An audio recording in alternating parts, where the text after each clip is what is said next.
Итак, сегодня я хочу рассказать о том, как яхта может двигаться против ветра. Но для начала давайте вспомним парочку правил, связанных с векторами. Итак, если у нас есть вектор А и если у нас есть вектор Б, и эти оба вектора исходят из одной и той же точки, вот она начальная точка, то сумма этих векторов находится по так называемому правилу параллелограмма. То есть вот на этих двух векторах достраивается параллелограмм. То есть видите, вот эта вот пунктирная сторона, она параллельна вектору А вот эта пунктирная сторона, она параллельна вектору Б. И получается такой параллелограмм. И получается, что результирующий ветер, вектор суммы, он исходит из той же самой точки, что и два вектора, и заканчивается в противоположной вершине. Вот этот вектор, это и есть вектор А плюс Б, вектор их суммы. То есть вот так по такому правилу складываются вектора. И вообще говоря, любые два вектора можно параллельным переносом перенести вот в общее начало. Это законно. Также еще очень важное правило. Любой вектор всегда можно разложить на сумму двух других векторов. Ну, очень легко показывается. Вот, предположим, у нас есть вектор. И вот он раскладывается на сумму векторов А и Б. Этот вектор вот можно было разложить на сумму других векторов каких-то. Итак, вспомнили эти правила, а теперь давайте все-таки применим их к нашей теме. То есть, как все-таки яхта может двигаться против ветра. Итак, вот наша яхта. Вот по острому носу можно видеть, что она движется, да, как бы вверх. И вот эта палка, это как бы парус нашей яхты, ну, ее гик, да. И вот это вот направление ветра. То есть, конечно же, ни одна нормальная яхта не сможет двигаться строго против ветра. То есть, если я возьму яхту и вот так вот ее разверну,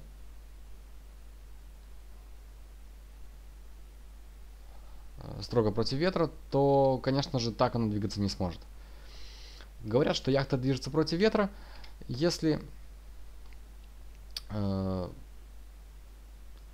если получается, что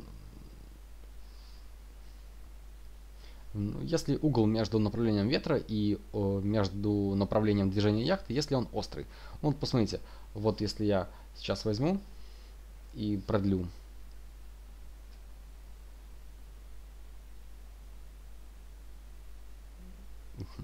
Как-то вот так, да, продлю этот ветер. И вот, получается, ветер дует сюда, направление яхты вот сюда, и вот этот вот угол.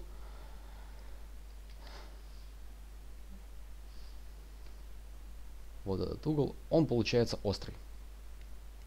Тогда говорят, что яхта движется против ветра. Ну что ж, давайте, пускай это все будет сделано вот так. Ну хорошо, предположим, что сила нашего ветра, она соответствует длине вот этого конкретного вектора.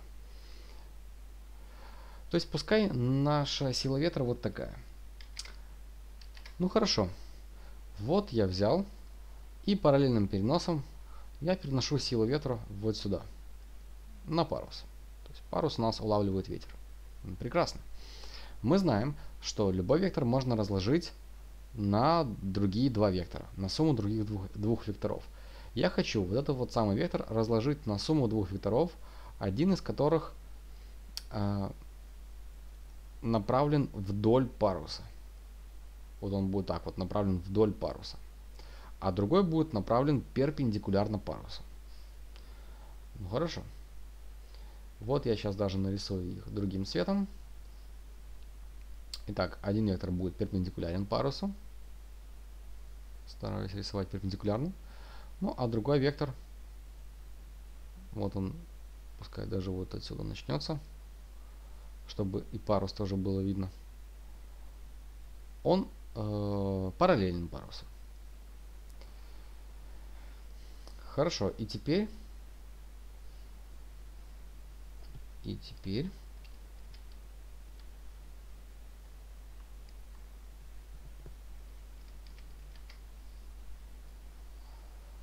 я хочу построить параллелограмм. Угу, замечательно.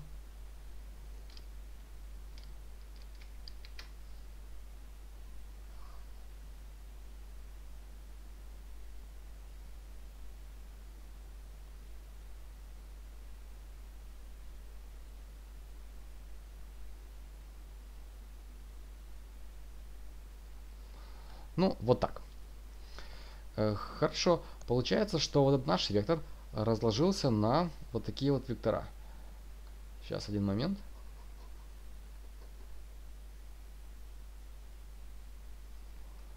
Чтобы нам не мешало.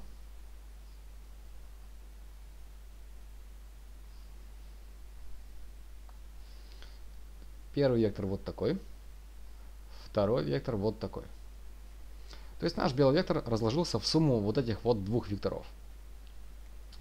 Ну, кстати говоря, вот эти вот штуки, для удобства потрачу время, можно сделать, скажем, пунктирными. Вот тогда вообще все будет понятно. Итак, получается, что вот такое вот разложение. Теперь смотрите, получается вот этот вектор, который направлен вдоль паруса, это вектор сопротивления самого паруса. Но у паруса сопротивление минимальное. В общем-то, оно сводится к нулю. Ветер, который идет вдоль паруса, он не оказывает на парус никакого воздействия. Ну, почти никакого воздействия. Поэтому этим вектором можно пренебречь. То есть он нашу яхту почти что не тормозит. А вот этот вектор, который направлен перпендикулярно парусу, вот он как раз совершает и всю основную работу. Давайте-ка займемся им. Получается, что этот вектор, как и любой другой вектор, тоже можно разложить на сумму двух других векторов. Я хочу, чтобы один из этих векторов, в сумму которых мы его будем раскладывать, был направлен вдоль движения яхты, а другой был направлен перпендикулярно движению яхты. Ну вот смотрите, что я делаю. Я, получается, беру этот вектор,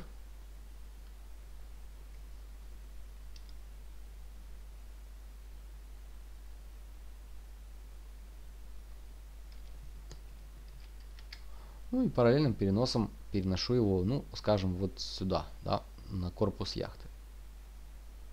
Ну, давайте вот сюда, для удобства. Вот так получается направлен этот наш вектор. А теперь я хочу его разложить на 2. Ну вот возьму теперь линию, опять-таки, другого цвета, ну скажем, синюю.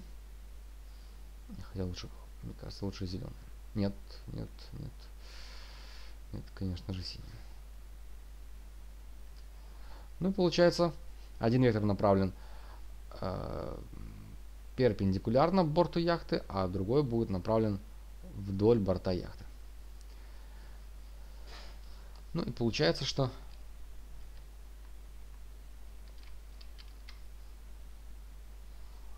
параллелограмм у нас будет вот такой.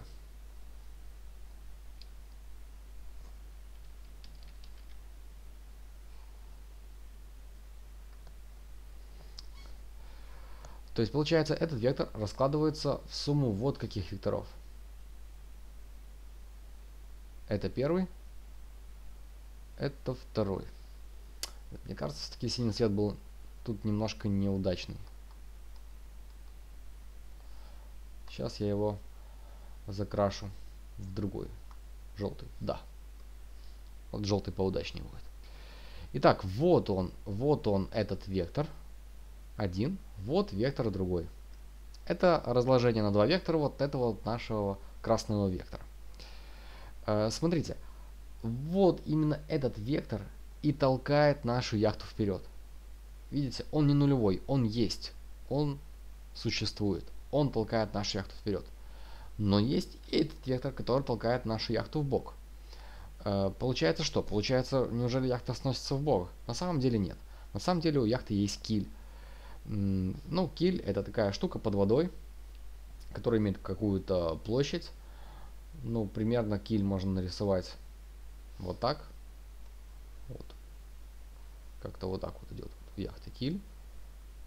Это та штука, которая находится под водой. Ну, вот скажем, вот там у нас уровень воды. Да, вот там борт яхты. И вот в воде находится такой киль. Он имеет какую-то площадь. И получается, что когда яхту, вот эта вот сила, этот вектор, когда он пытается сдвинуть в бок, этот киль, он как бы сопротивляется этому боковому сносу. То есть он упирается в воду и, естественно, яхта в бок не сносится. Поэтому благодаря килю вот этот вектор, который направлен в бок, он гасится. То есть яхта в бок не сносится. И остается только этот маленький один единственный вектор, который толкает яхту вперед. Посмотрите, какая сила ветра была первоначально. Вот такая вот длина вектора, вот такая была сила ветра. И вот что осталось от этой силы ветра. Тот маленький кусочек, та маленькая скорость, которая все-таки толкает яхту вперед. Ну, конечно же, яхта движется против ветра, поэтому и движение это будет не таким уж скоростным. Ну все, теперь вы поняли, почему яхта может двигаться против ветра. Естественно, яхта может двигаться и с боковым ветром, и идти по ветру. Это само собой просто вызывает всегда у всех удивление, как же яхта может двигаться против ветра. Ну, кстати, предположим, ну давайте так, еще кое-что. Предположим, нам нужно прийти, ну, скажем, вот куда-то сюда. Получается, что яхта будет двигаться вот сюда, в эту сторону. То есть она не сможет двигаться прямо вот к этой точке. Но потом, когда она дойдет вот где-то до сюда, предположим, она снова под каким-то углом будет двигаться вот сюда. Потом снова под каким-то углом против ветра она будет двигаться сюда. Потом снова сюда, сюда,